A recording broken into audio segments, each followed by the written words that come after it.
the next part is exploring the script. This page describes the parts of the main body of the script. So the first one is the with statement, which is where we open the file. We pass the file name, which if we remember, that's the directory and the name of the Nexus file that we want to open. We use this function from h5py, and we return that as a variable with name nx. And this variable holds the address of the file and and keeps it open while we are processing during this with block. So all these lines after the with block, they use nx. So the next thing, we pass the nx variable to the get3 function that we defined also before, and that returns the tree structure, and we can use this tree structure to access the data. We declare the root. The root of the tree is always the first element of the tree structure. So that's why this sentence does here.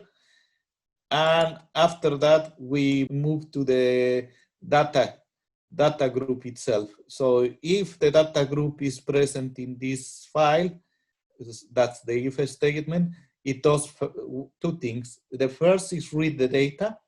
So in this section, we have two for loops. The first one, it goes through the keys in the tree structure, nx3, and for each key that is in the data group, it retrieves the path and the data. So the path is the first thing that we need, and after we have the path, we can get the data. So that's what this part does. And then the next for just goes through all the values in the group walls array and prints the label and the length. This is important because when you are plotting, the size of the arrays has to match. So that helps us if we see here in the console where it processes everything.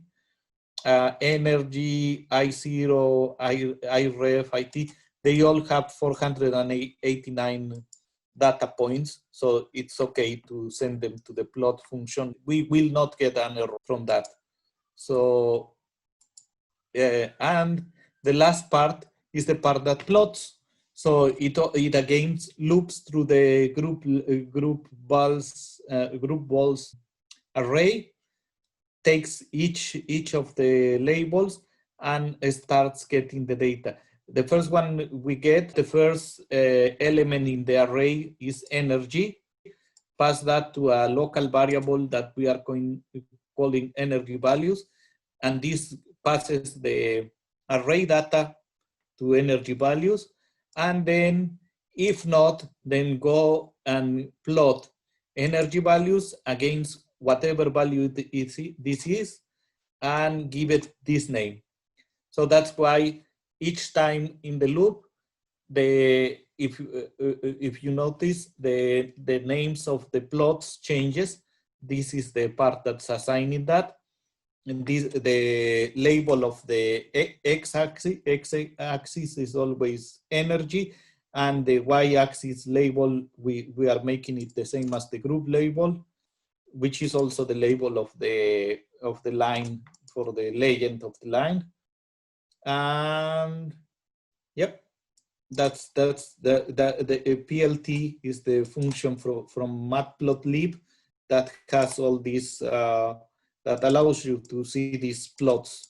So if we run it, we see what happens. So that's the, and the last exercise for today is this one, in which we write data back from Python into Dawn. So the first thing we need is to add this the module.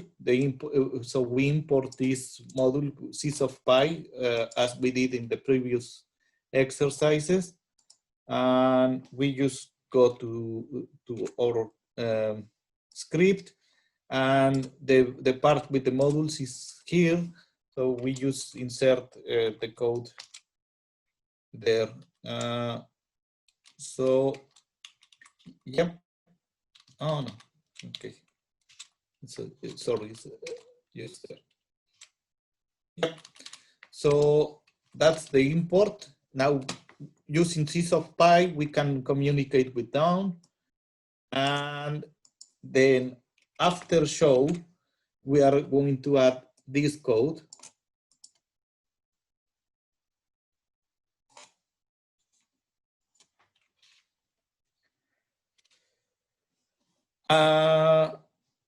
I leave it like this just to show you that this is going to give me an error, and then I'll explain what the error is. What it is just a simple thing, I think.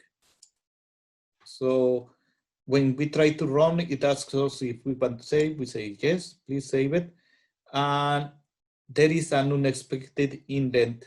So the way the Python interpreter is very fussy with the indentation, because that controls which code belongs to which group. So the problem is here, these extra spaces between these Y data and this. That's what's causing this problem. So if we just delete these extra spaces and make it even with all the rest of the code, then we won't have that problem. Even if there is this blank lane, we can delete it or leave it there. I just leave it to markdown. After that, we will just run, but just let me explain. So what we are doing here is taking the data from the group and passing it to Y data. In Y, I have what I want on X is energy values. So just copy these energy values there and there.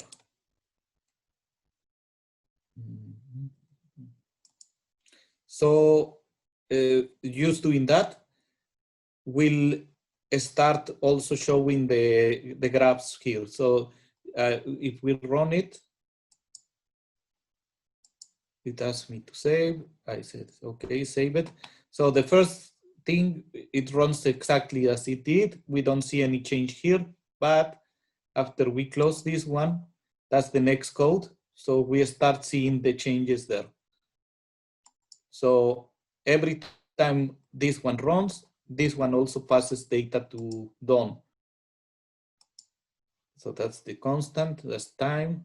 This is the logarithm, mu, and this is the reference data. And that's it. So this is as far as we got.